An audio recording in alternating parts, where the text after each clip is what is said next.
Thanks for joining us. I'm Jeanette Perez. Miami-Dade County is on the right track to improve public transportation, but it doesn't come without its challenges. Joining me now to provide an update on the Strategic Miami Area Rapid Transit Plan, or SMART Plan, is the chairman of the County Commission, District 13 Commissioner Esteban Bovo Jr. Thank you very much for being here. Thank you for having me. Please talk to us about the latest that's going on with the SMART Plan. Well, first, I think everyone should know that 40 years of neglect in our public transit won't get fixed in 1 year.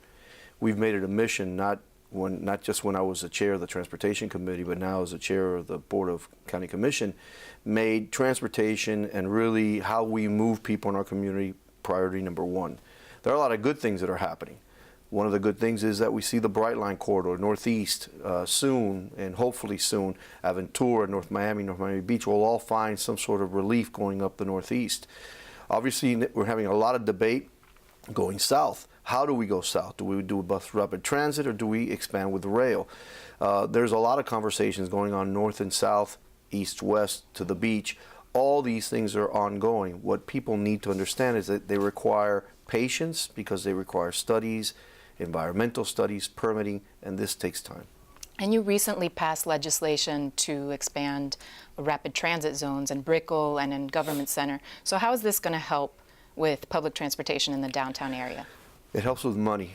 One of the key components that we have right now is the half penny, but the half penny was woefully overpromised and has underperformed. And the only way we're going to be able to meet our demands of transit and taking transit to where people want to go is by figuring out ways that we could add to that pot of money. The RTCs, the TIF legislation that we've passed really empower these corridors, empowered in many ways, helps promote density. That density leads to ridership. That density and ridership also leads to increased values along those corridors, and our legislation will capture some of that value and invest it right back into the corridor. And speaking of density, you've held public meetings throughout the community on density. How exactly does density play a key factor in improving public transportation? We've done a couple of things. One is we've been working with the county staff to look at who owns the land all along the corridors, not only who owns it, what kind of zoning does it have, what kind of land use does it have. Density and ridership go hand in hand. The more people along the corridor that have a get-on, get-off point closer to them, the less they're enticed to use their car. The ridership numbers are important because if we want to achieve rail throughout our entire community, we need to get to thresholds in the different corridors that are anywhere from 35 to 40,000 riders per day. Right now with our buses, we're somewhere around 10 to 12 to 14,000. So we still have a long way to go. But that density and the way we build in the future is going to speak volumes on our infrastructure needs, and not just on infrastructure. The way we build in the future is going to talk about our resiliency long term. You know, you can't go into the Everglades, you can't go into the ocean. Right. So we need to build a lot smarter in Miami-Dade County in the future. And switching gears a bit, congratulations are in order. You were elected chairman of the the South Florida Regional Transportation Authority. A lot of alphabets, yes, yeah. Yes. And SFRTA. Right, and that is the governing board for TriRail. Yeah. So what are your expectations as chair? We're all excited about the opportunity of bringing TriRail into downtown Miami. And as chair, that will be my first mission, is to make sure that deal is worked out and codified so that we can now provide a into downtown Miami transit opportunity for those that live not just in Dade County, but really up in Broward and Palm Beach County. What's important about bringing that into downtown Miami is that with the Bright Line rail now going up the Northeast, SFRTA can be, or TriRail, can now become the provider of transit for commuter all the way up the Northeast and not stop just at Dade County. It may be able to go into Broward and Palm Beach County. But for Dade County residents, specifically those that live in the Northeast, Aventura, North Miami Beach, North Miami, City of Miami, El Portal, all will have an opportunity now where TriRail could literally be that commuter method of transportation. And imagine the congestion we have on US 1 in the north end of the county. All will have an alternative. And we always couch this. We're not going to tell you to get out of your car. We're not going to force you to get out of your car. We want to give you an alternative to your car.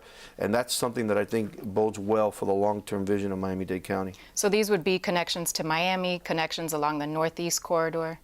taking full advantage of the Bright Line rail that goes up the Northeast. Right. If we could envision a stop at the Midtown area, a stop perhaps at the Wynwood area, a stop that goes a little bit further into North Miami Beach, Aventura. There could be a stop along that way in El Portal. You're now giving folks that may normally come into downtown Miami a real alternative. And it could go beyond that. You know, it could go into Broward County. And again, as a commuter, as long as we remember that Bright Line's mission is to take riders from downtown to Miami to downtown Broward, downtown Palm Beach, and then all the way to Orlando, ultimately to Tampa. Our vision is to do the shorter runs, which is those intermediate runs to be able to bring people into Miami-Dade County. Right. And there's also a project in Midtown, a demonstration project. Can you tell us a little bit about that? So demonstration project, pilot program, these are all kind of fancy ways to get something started. And we've identified Midtown as one of those projects that we could develop a station, albeit temporary at first, to show folks how this would be able to operate. My vision would be that we could have one in Aventura also. So if we could get 2 demonstration projects, we could show, first of all, the residents of Miami-Dade County the usage of this. We could also show the federal government and the state government the importance of being able to do this. You know, long term, Miami-Dade County is going to have to rethink the way it does transportation, the way it does development. If we want to continue, and we should always be able to continue to draw people to live in South Florida, there's no reason why we wouldn't. We have too many assets that people like. But what we don't want to do is become Los Angeles, and we don't want to be mired in gridlock. And that's the mission that has to be done now. You can't punt this to future generations. You need to do it now. You need to be honest with folks. It's going to take time, but I think we're on the right path on what we want to do. Thank you so much, Chairman Bovo.